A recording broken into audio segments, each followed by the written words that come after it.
With the first dojo established in 1936 by Gishin Funakoshi, Shotokan karate has taken its place as one of the most prominent styles of traditional martial arts. Known for its low-rooted stances, hard kicks, powerful linear techniques, and deeply established traditions, the art has embedded itself into the very fabric of martial arts culture. The history of Shotokan is a three-part series, and in today's episode, we're going to dive into the origin of the art and ask the question, why is Shotokan the most definitive style of karate?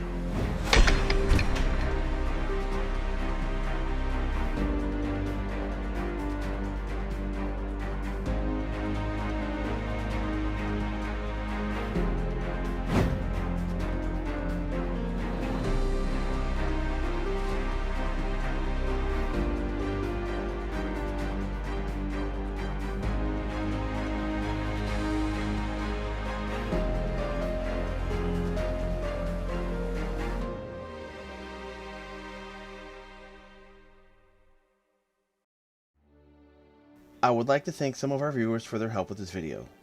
A special thanks to William Armenteros, Keith Westmoreland, and Sensei Santino Ramos for helping connect us with footage, and a special thanks to Ryan Mooney from Combat Karate for filming original footage for this series.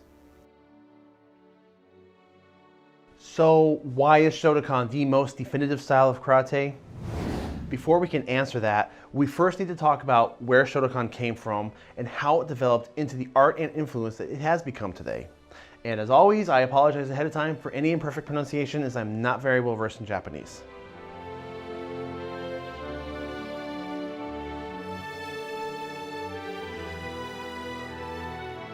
Funakoshi was born prematurely, weak, and in a very poor state of health. While he was attending school, he befriended the son of Anko Azato, a prominent master and teacher of Shurite. Funakoshi went on to study philosophy and even became a teaching assistant. During this time, his relationship with Anko Azato's family grew and he officially began his training in the martial arts. As quoted by Funakoshi himself, "I was rather a sickly baby and frail child, accordingly. It was suggested that when I was still quite young that to overcome these handicaps, I ought to begin the study of karate." Funakoshi also befriended Anko Atosu, another prominent master and a man who introduced early karate into the elementary school system by promoting the many health and developmental benefits it had to offer. Itosu is also heavily credited with his contribution to kata. Taking traditional older styles, he reformed them and simplified them so that they could be learned by young students, and invented what is known as the Pinan kata. Funakoshi trained under both of these men, and at various times other masters of different martial influences, giving him the seeds to many disciplines. Eventually, he learned the systems of Shorei-ryu, which developed from Nahate, and Shorin-ryu, that was derived from Shurite. Funakoshi found strength, passion, and personal growth from his time training in the arts, and was about to embark on a personal journey that would cement his legacy in karate forever.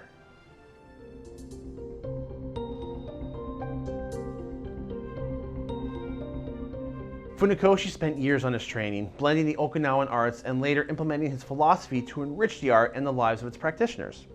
As chairman of a martial arts organization called the Shobukai, Funakoshi established a group of practitioners that toured around Okinawa, spreading the art and holding public performances. This gained him a lot of national attention and awareness of his teachings, and in 1916 he was given the opportunity to travel to mainland Japan for a demonstration. He was invited to perform at the Butokuden, the official center of Japanese martial arts. The event went extremely well, and his demonstration was well received. He was bringing a unique blend of Okinawan arts with his own teachings. He eventually attracted the attention of the Japanese Crown Prince, Prince Hirohito, and Funakoshi was invited by the Japanese Education Ministry to come back in 1922 and demonstrate his art for the first All-Japan Athletic Exhibition in Tokyo. Now, according to the organization SKA, or Shotokan Karate of America, Funakoshi had intended to return to Okinawa immediately after the demonstration, but he was convinced to stay by Judo founder Jigoro Kano and Kendo authority Hakudo Nakayama. He was quoted as saying, "I had planned to return to my native island immediately after the demonstration, but postponed my return when the late Jigoro Kano, president of the Kodokan Judo Hall, asked me to give a brief lecture on the art of karate. Sometime later, I was again preparing to return to Okinawa when one morning I was called upon by the painter Hoan Kosugi. So once again, I put off my departure and began giving lessons to members of a painters group called the Tabata Poplar Club, of which Kosugi was president." Now, Hoan Kosugi would prove to be another important figure in the history of Shotokan, which we'll revisit in a few minutes. So he remained in Japan, and it appears that Kano had some additional influences on Funakoshi and the development of his art. Funakoshi officially adopted the dogi as the official karate training uniform, and he also embraced the colored belt system also established by Kano. Now, we covered this topic in great depth in How Many Belts Are in Karate, but just to quickly recap, Jigoro Kano is the one who devised and created the belt ranking system that we see in karate today. There is an old tale of ancient karatekas wearing a white belt that would get dirty and darker over time until it became black, which symbolized great time and devotion to the art. And over time, the belt would wear and shred and turn white again. Now, while this seems like a really cool and philosophical origin, it is unfortunately romanticized fiction. Belts may get dirty over time, but unless the practitioner is literally rolling around in the dirt, it would not turn black and would even fade and shred before it even got to that point. In fact, the first belt ever used in karate wasn't even white at all. It was the black belt. Kano drew his inspiration from professional Japanese swimming teams. Now, this was a big national event, and swimmers who had met a certain level of proficiency were given a black armband to wear to signify that they had reached an expert level of skill. Kano liked this idea, and he decided to implement it into his teaching. So the original judo ranks were no belt or black belt. It wasn't until years later into developing judo that Kano began to add additional colors. Kano also adapted the terms Kyu and Dan. Kyu ranks are numbered ranks that count down as the student progresses and eventually gets to Dan rank, which is black belt. From there, the Dan ranks count up as the student gets more advanced. And the terms Kyu and Dan were borrowed from the Chinese game of Go. Oh, and fun fact, in Kano's original judo ranking system, the white belt was the second belt, not the first. So I do recommend checking out that video if you want to learn more about what the first belt color was and just get some cool belt history. So Funakoshi decided to adopt the belt system as well, and just like many styles of karate, the early ranks were white, brown, and then black. 8th Kyu through 4th Kyu was white, 3rd Kyu through 1st Kyu was brown, and then 1st Dan and up was black. The first official karate black belts that Funakoshi awarded were in 1924, and he himself personally never promoted anybody above Godan, or 5th Dan.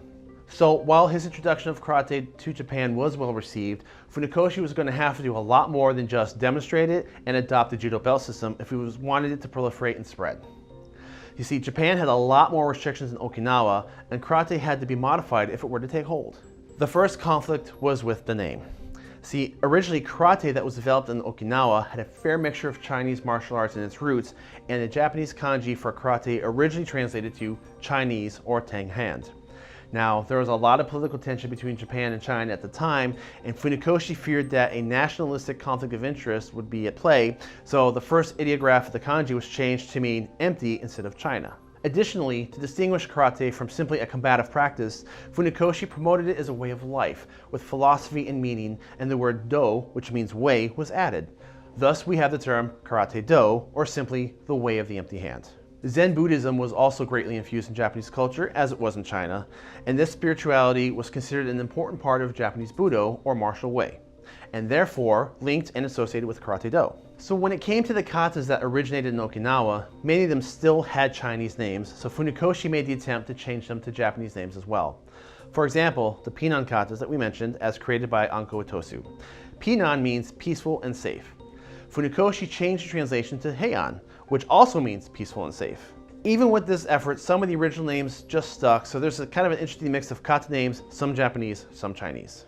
Now, as a result, Funakoshi now had a unique blend of Okinawan martial arts, mixed with his own philosophy, and modified it to fit within the Japanese cultural paradigm.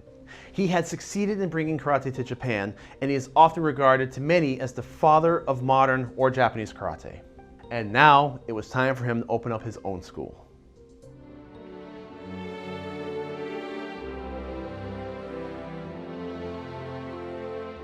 Gichin Funakoshi opened up his first dojo in Tokyo in 1936. Now, an interesting thing about Shotokan karate is, Funakoshi never gave his art a name. He simply referred to it as karate. Now, to find out where that name came from, we need to dip back a little bit into Funakoshi's other passion, writing poetry. He was known to have spent a considerable amount of time contemplating and meditating in Mount Tarao in Okinawa, also known as Tiger Tail Mountain. He liked his time in solitude, especially on days after a long and hard training session.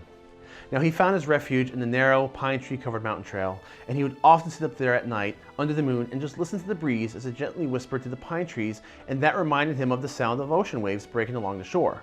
Now this inspired a lot of poetic imagery for him, and he embraced the pen name of Shoto, which in Japanese means pine waves.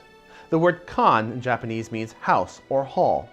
A lot of dojos use that term, such as Judo's Kodokan.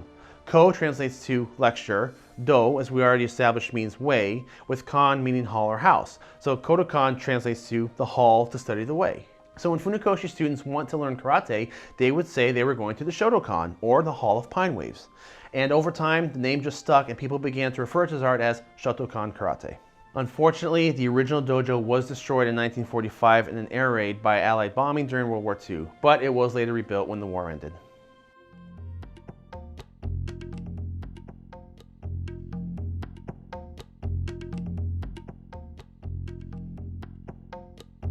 Perhaps one of the most recognizable elements of Shotokan is that of the tiger patch representing many of the schools. Now, we took an extensive look at this emblem in the previous episode last season, but we're going to include that segment again here because of its connection to the origin of the art. To start with, let's circle back to Funakoshi's painter friend, Hoan Kosugi. Kosugi was believed to have been instrumental in inspiring Funakoshi to spread his art, and it is said that Kosugi convinced him to write down all his notes on the art into a master text, also known as a Tora no Maki. Now this refers to an old tradition that goes way back when a master would write down all of their notes on long scrolls, which became the master text. Now even though that tradition was already gone by Funakoshi's time, Kosugi still convinced him that this could be his Tora no Maki. He also promised to paint the cover of the book after it was finished. So Funakoshi went on to write his book, Ryukyu Karate Kempo, and published it in 1922.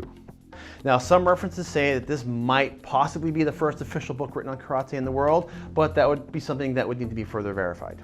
Kosugi kept his promise and he painted the cover of his book, which included the image of a tiger. Now, this was an interesting choice because there are no tigers in Japan. However, the tiger is often a symbol of power, strength, and ferocity.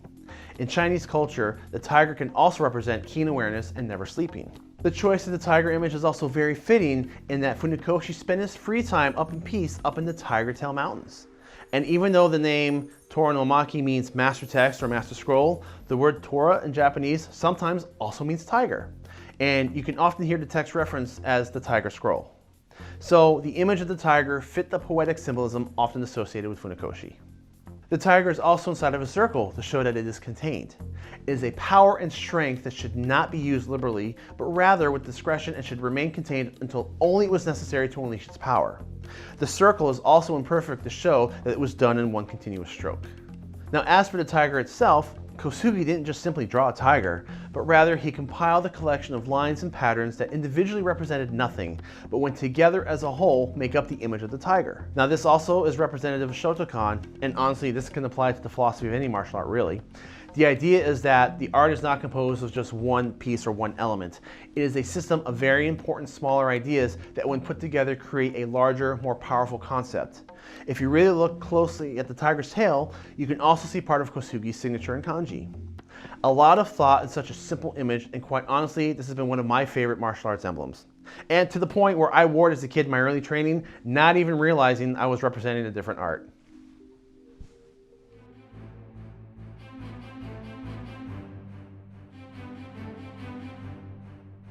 In April of 1957, Shotokan master Gichin Funakoshi passed away.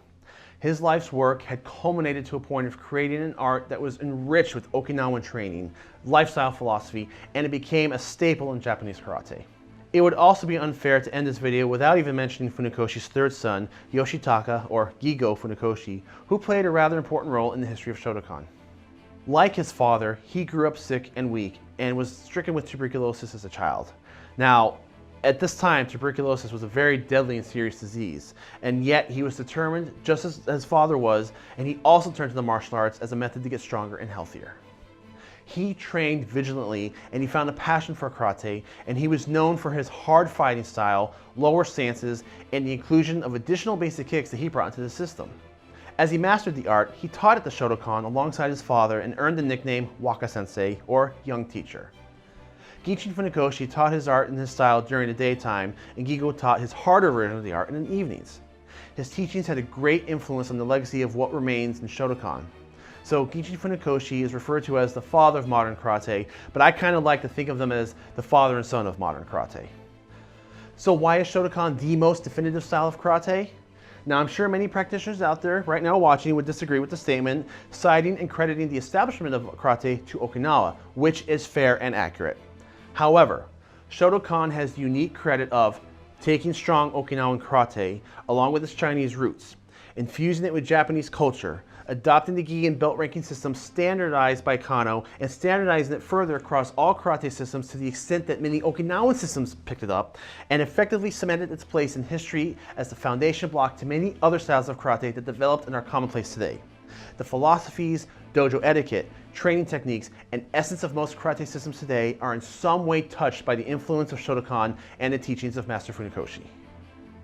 And for anyone who's interested in getting an introductory look at Shotokan, I recommend picking up the Shotokan Karate Bible by Ashley P. Martin. Now, I got this over a year ago because I just wanted a good breakdown of basic Shotokan techniques, and you're not going to learn the whole system from this book, but this is a great starting point to get yourself familiar with the art, and you can find it in the description below. So that is part 1 of the history of Shotokan. In part 2, we're going to dive into the characteristics of the art itself and see how it branched off into other arts, organizations, and even the role it plays in MMA. So be sure to check back next week. Thank you for watching the history of Shotokan, and if you haven't seen it already, we did an episode talking about the 4 main types of karate and the role Shotokan plays in that. So be sure to check out that episode. Also, we can only keep producing episodes like this with the help and support from our viewers, so I ask that you please join us on Patreon so that we can continue to make art history videos. Plus, members get access to exclusive episodes, so if you want to see more personal behind-the-scenes looks, you'll find them there. Thanks again, and please like, subscribe, and visit back next week for the History of Shotokan Part 2.